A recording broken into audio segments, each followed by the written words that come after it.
一個視頻帶你雲逛山西大同26處古蹟看點。這次又是穿明制漢服，也就是漢族服飾逛山西的一天。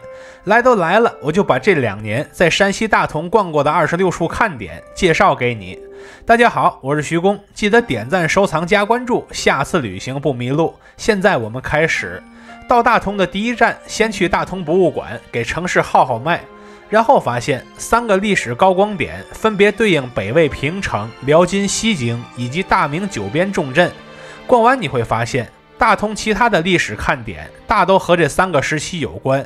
先逛博物館的好處就是可以提綱挈領地了解未來的行路脈絡。第二站雲岡石窟為北魏時期高僧譚耀主持開凿而成，18窟是最地獄的一窟，主佛原型就是滅佛帝王拓跋燾。19窟可以和佛击掌打卡，20窟全在外邊，是最好辨認的一窟。八六西遊中，唐僧在祭赛国拜的大佛便是5窟主佛，而6窟內刻了釋迦牟尼的前半生往事，畫風精彩瑰麗，所以也被稱為雲岡第一偽窟。其餘列窟也是各有各的精彩，各位可以現場觀看。第3站回到平城区的大同古城，主逛善化寺，看遼金建築為主，其山門為金代建築，殿內4大天王是明代的，其中有一尊蟹眼包天王。三圣殿是金代建築，殿內有2塊金代碑，其中一塊就是大名鼎鼎的朱弁碑。殿內造像是金代的，普贤阁是金代建築，大雄宝殿是辽代建築。殿內的五方佛以及24諸天造像全都是金代的，布局如圖。總而言之，寶藏非常多，非常值得去。第4站華嚴寺，北區主建築大雄寶殿是金代的，殿內五方佛造像以及20諸天彩塑均為明代塑像。南區主建築博切教藏殿是辽代的，殿內造像木作為辽代原物，布局如圖。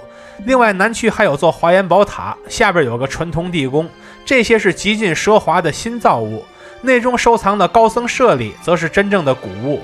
第5站大同九龍壁也在大同古城內，它和其他九龍壁構造近似，其最上方為五殿頂，往下是琉璃仿木的斗拱區，正面是9條琉璃龍，最下方是須彌座。這就是昔日明代代王朱貴府前的照壁了。說到這兒，就不能不提到第6站代王府了。這是一套重建於2015年的古建築群。原版的代王府在清順治年間，清軍在大同屠城時被徹底焚毀。如今重建的代王府裡有許多小節目，所以它非常火。仿古建築可以隨便造，如果是真古建築，那要考慮的就多了。提到古建築，就不得不提到梁思成、林徽因2位先師了。他們在北京都沒混上一座專題博物館，但大同為他們留了一座，這就是我們的第7站大同梁思成紀念館。因為梁思成在上世紀30年代來大同調查古建築時，留下了很多寶貴資料，有了這些，後來的耿市長才有發揮的空間。而古建築中那些鮮活的歷史，就是在這一代代人的接力之下被傳承到了今天。現在我們來到第8站大同古城內的關帝廟，它的正殿是元代建築，非常珍貴。因為關公是山西人，所以山西各地也有很多大大小小的關帝廟，畢竟明末清初的晋商也是非常尊奉關公的，想來他們一定也像關公一樣忠義吧。第9站是大同古城內的4牌楼，它始建於明洪武年間，然後在1954年被拆除了。眼前我們看到的是2012年重建的版本，额方上题寫的字則是按清代原書法復原的，虽然不是真古蹟了，但那個範兒還在，打卡拍照還是沒問題的。第10站太平樓與它命運相仿，也是始建於明洪武年間，在民國期間被拆了，之後又在2017年被重建起来了。如今它沿用了昔日的十字歇山頂，並從另一個視角重新成為了我們觀照歷史的鏡子。那麼問題來了，大同城的明代建築拆的拆，毀的毀，就沒有真明構了嗎？當然不是了。第11站大同府文廟的正殿大成殿就是明代原構，只是這邊人氣不高，看點較少，除了大成殿之外也沒啥了。如果只看明代木構建築不過癮，沒關係，我們去第12站大同古城內的法華寺，走着就能到。它的琉璃大牌楼很吸引人，但不必細看，因為這是2008年重建的古建築。真正的目標是後方的法華寺塔，這是正八經的明塔，是一座白色的印度式佛塔，塔身是平狀的，比覆钵形塔要苗条不少。大同古城內的建築逛差不多了，現在我們來到第13站銅藝博物館。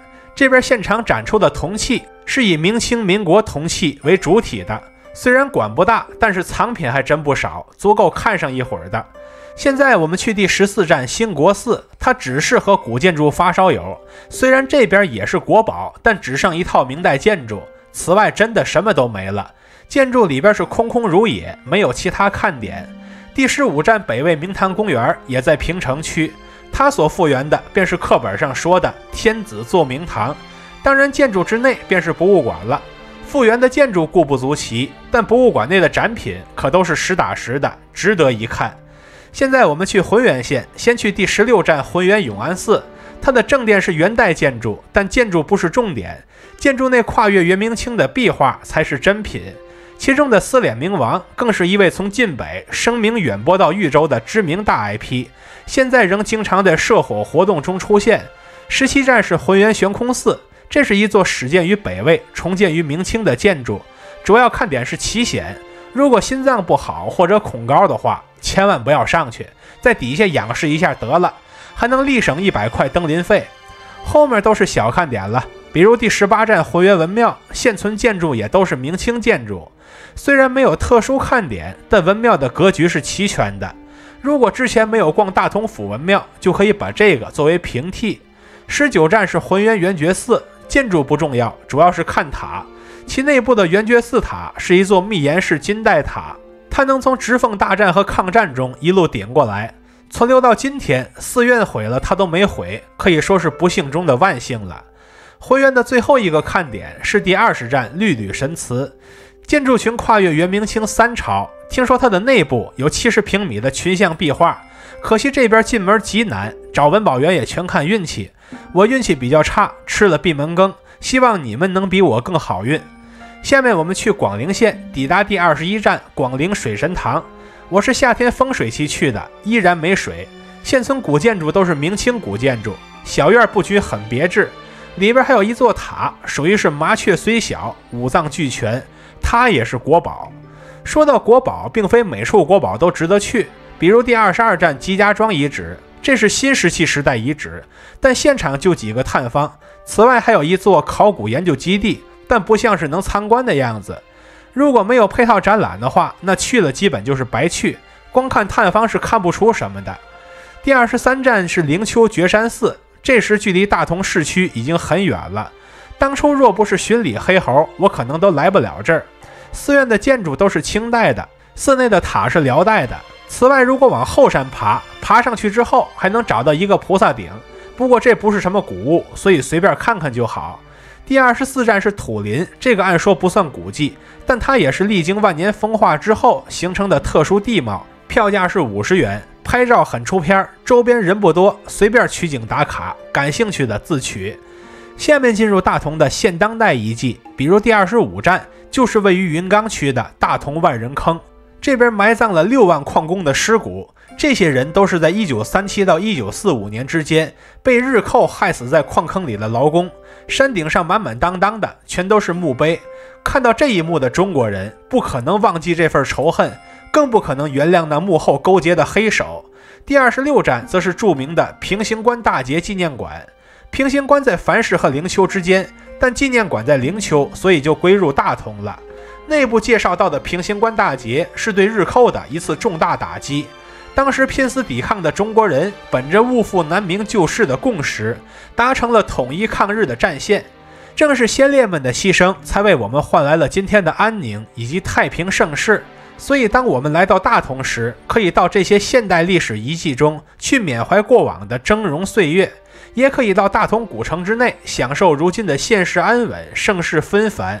畢竟後者正是先烈們用鮮血和生命為後人爭取來的美好結局。我們努力過好每一天，便是對他們最好的告慰了。